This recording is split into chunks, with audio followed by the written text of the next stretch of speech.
USA Warrior Stories is a not-for-profit organization designed to record, archive, and share videos of veteran stories, to help veterans make a connection with one another and to help us all better understand their sacrifices for our freedoms.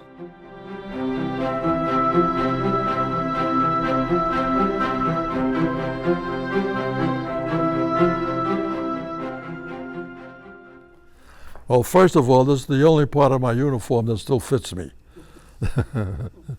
And I have 4 secrets to get where I am today. Good genes,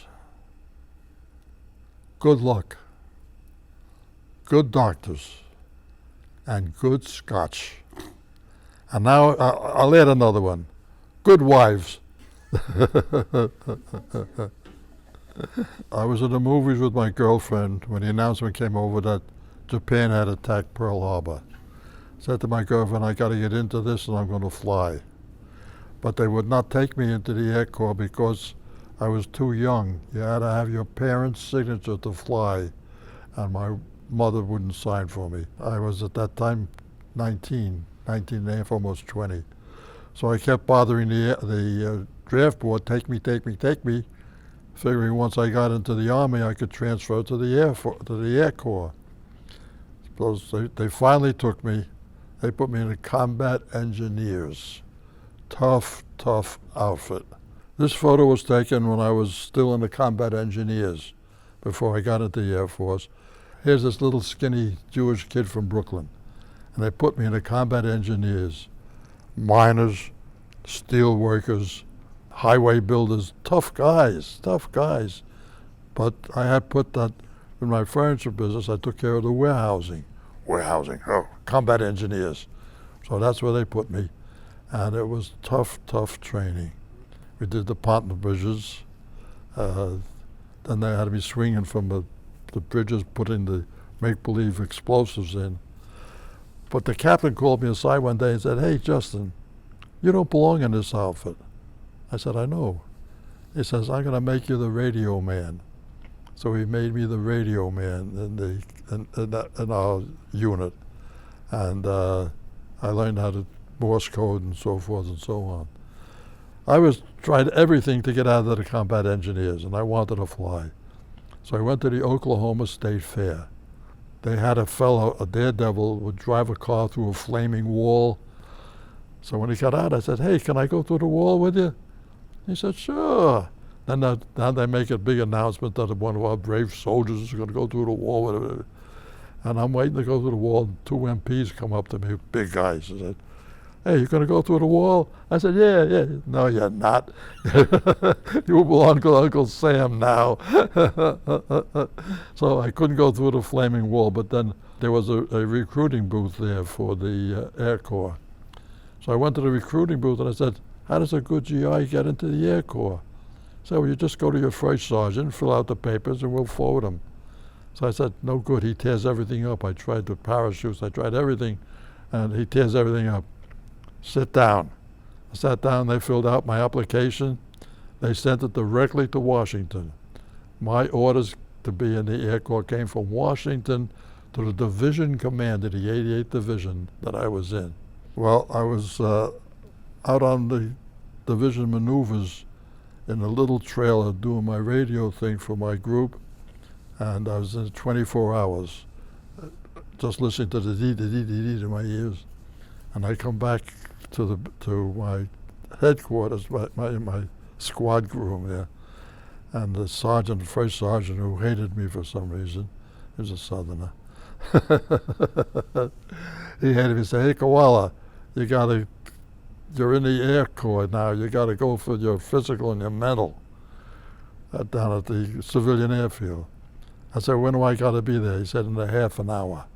So here, after sitting all night listening to that banging in my ears, I had to get on the military truck and go to the place there. And the doctor there said, "Lay down, we got to take your blood pressure and stuff." I said, "You're wasting your time."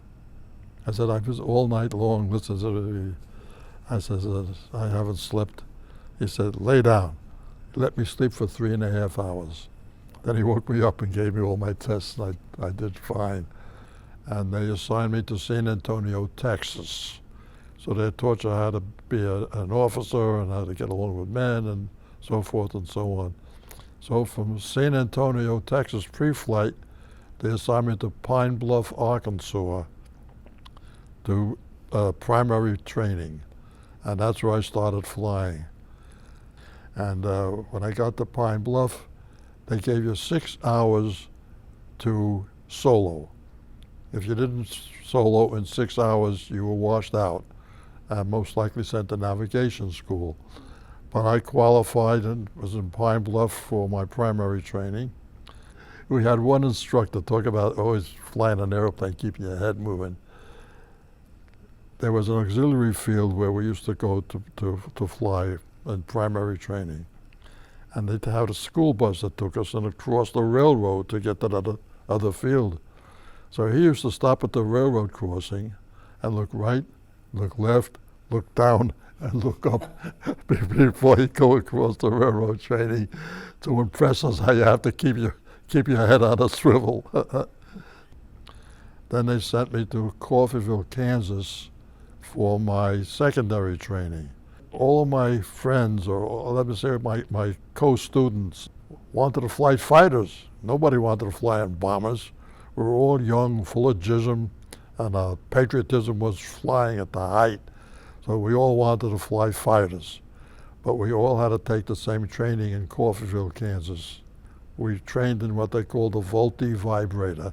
It was a single-engine plane with a canopy, 2 people in it, where I finally got my wings flying twin-engine planes.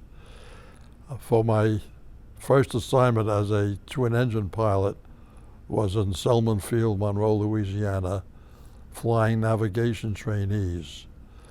I was very disappointed because I wanted to get in there and fly a bomber now, or maybe fly the B-25s, which was a very popular twin-engine bomber. So I figured, well, maybe I'll get into those, but no. They sent me to navigation school, as I said, flying navigation trainees in a training command.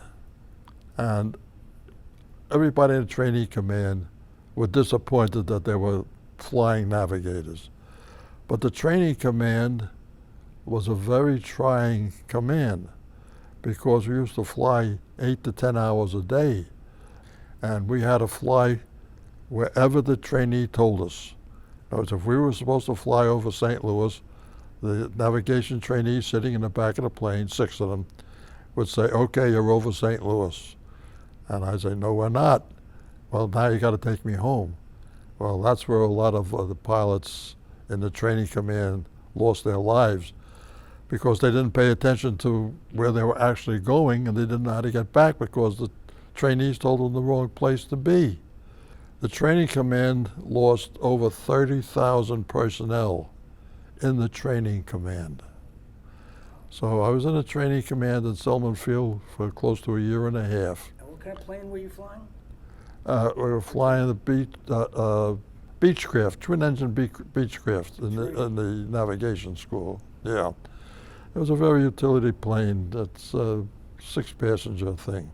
We were still in the training command. It was graduation for the class 43 hard to get their wings, and one of the instructors said to one of the students, "You're a half hour short to get your commission, so we got to fly for a half an hour.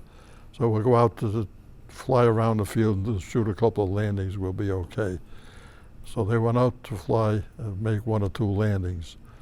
On the way in, on the final approach, one flap came down and the plane just turned over and they were both killed. So a lot of people lost their lives in the training command. So finally, some of us got orders, or we were requested to go to Denver for B-29 training. But we were all thrilled. We're going to finally get into B-29s. No, you're going to be flight engineers. Well, what do you mean? I'm a pilot. I'm not going to be a flight engineer. Uncle Sam says you're going to be a pilot, flight engineer. I was behind one big engine on an engine stand with a big propeller turning in front of me, adjusting the engine. And the instructor said like this. So I cut my engine. They said Franklin Roosevelt just died. And that's where I found out that Franklin Roosevelt died, standing behind that big engine. I finally got my flight engineer wings. Now they sent me down to Birmingham, Alabama. Birmingham, Alabama was the transition school into B-29s. They transferred me down there naturally as a flight engineer, not as a pilot. But while we were there, I was the third pilot. In other words, you had a pilot, a co-pilot, and a flight engineer, but I was dual-rated flight engineer and pilot. So they managed to get me some stick time in the B-29s. How big is the crew typically in a B-29? How many men in a B-29? Well, before they took the guns out, pilot, co-pilot, flight engineer, radio man, navigation, and the bombers, I guess about 10 to 12 men on the plane when they had the guns on it. Yeah. And then they sent me from Birmingham, they sent me to Tampa, Florida with my crew and with what was going to be our airplane for final training. And we used to fly what we called weather recon missions. We'd fly over to Cuba and land in Cuba and then fly back to Tampa again. And in those days, I had a lot of trouble with the B-29 engines. They all overheated. So the saying in Tampa was, a ship a day in Tampa Bay. You know, when you fly these big planes, especially since you wanted to fly fighters, so you fly these big planes, it's like driving a bus. I mean, it's an automatic pilot. You just sit there and fly and fly and fly for hours and hours, and the only time there's any excitement is if something goes wrong. I had taken my wife home from Birmingham because she was pregnant. She was with me the whole time. So from Birmingham, I sent her home, and now I get my orders down in Tampa that you're going to be going overseas with your crew and your plane. But you got, I think it was like 3 weeks last leave before going overseas. And I came back home to be with my wife, and I was on my way back to Tampa by train when they dropped a big bomb. So that was the end of my combat availability. They were discharging all the pilots at the end after I got back to Tampa, but they didn't want to let me go because I was dual rated. So I was still slated to go to Japan, and they wouldn't let me go. But then I spoke to the CEO of the field around a card table, and he arranged it for me to get out. We had to fly 4 hours a month to get flight pay. Now I was going to be discharged, but I didn't have my 4 hours in for the 10 days between then and when I was going to be discharged. So we went up with a B-29 for 4 hours to get my flight pay. And while we were up, one engine cut out, but that was no problem in those days. The plane flew well on 3 engines, so I had no problem, yeah. But when I got out of the Air Force, I got a flight up to D.C., and from there I had to go by train to Long Island. I had $300 in my pocket. That was mustering out pay, and that's all I had. My wife was going to have a baby. I had no training for anything else to be a pilot, and I had a sad experience applying to Eastern Airlines to be a pilot. Being Jewish, they were not hiring Jewish pilots at the time. I did get out of the Air Force, or the Air Corps, and 6 months later I came back in the reserves, and I put in my time in the reserve, and it's on Long Island.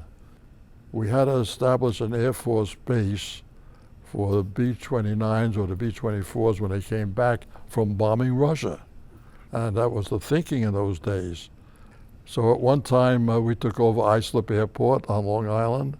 We operated it for 2 weeks. I was the procurement officer, which means I had access to all the excess equipment that the Air Force had no more use for. So I had so much stuff, they said, stop procuring already. And I stayed in the reserve till I retired as a lieutenant colonel. These were my classmates of class 43I on graduation day. And when I look now and see these hordes of bombers flying over Europe in World War II, I always think that these were my friends and they were flying those planes, and I wonder how many of them made it through. This one I know became a colonel. I used to fly to Vietnam, but the rest of them I lost track of. Wow. It was my honor to serve my country, but it wasn't just me.